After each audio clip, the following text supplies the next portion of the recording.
So one of my biggest fears going into the field of medicine was that I was going to lose my relationship with God.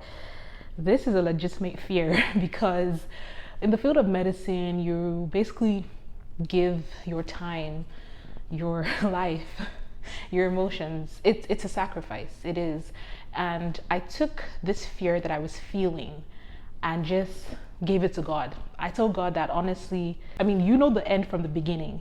If you see that this career path, if you see that this journey, if you see that whoever I become tomorrow is going to take me away from you, then don't let it come to me. And that was a genuine prayer that I prayed because I honestly told God, don't even let the admission come. So we don't even start what we can't finish, because I don't want to go into the career of medicine and lose myself. And you know what God did? He actually reminded me of the time when I was leaving Nigeria to come and school in the US. And then he asked me this question. He said, when you were leaving Nigeria, did you ever think that you were going to lose your relationship with your biological father?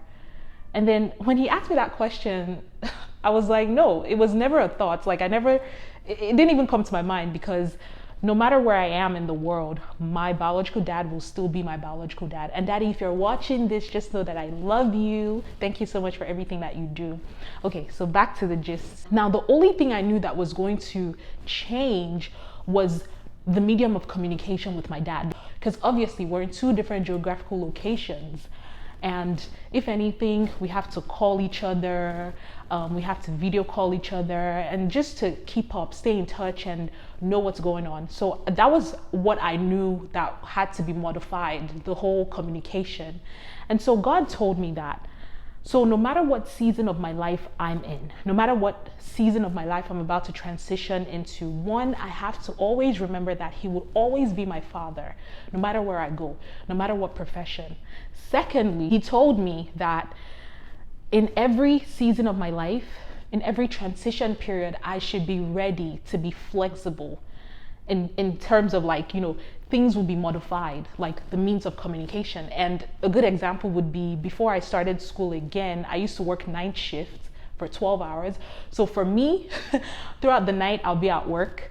And so during the day, when I come back, I'm usually extremely tired. So I'll just go to bed and then wake up in the afternoon by 12, sometimes 1 p.m. And that's when my personal devotion would be, at 1 p.m. Also, I did a lot of because I was so used to being up at night, I had nighttime prayers during my break time at work. So, but transitioning and moving into med school, of course that had to change, because now I have classes every day from 8 a.m. So what I do now is that I have to wake up early, way earlier than 8. So usually I start my day at 4. And when I start my day at 4, sometimes 4:30, sometimes 5, but mostly 4, first thing I do is pray. A lot of changes and adjustments had to be made in order to maintain that relationship with God. And to be honest, I'm just putting this out there because I don't know who's watching this right now, and I don't know if you're about to transition into a new season.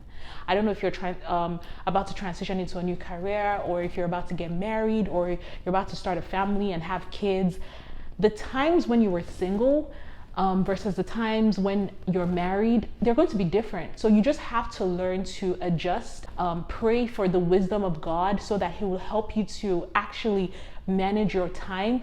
Aside that, you can ask people who have gone ahead of you, because that's one thing I do not despise, asking people for wisdom, for advice, and ask them, if they're on the same path as you are, ask them how they were able to manage their time in order to make sure that their relationship with God was intact, as well as your marriage, as well as your family, as well as your career, So there is a method to this, okay? If you've made it this far to watching, I want to say a very big thank you, and I hope you've learned one or two things from this video. All right, stay tuned. See you later.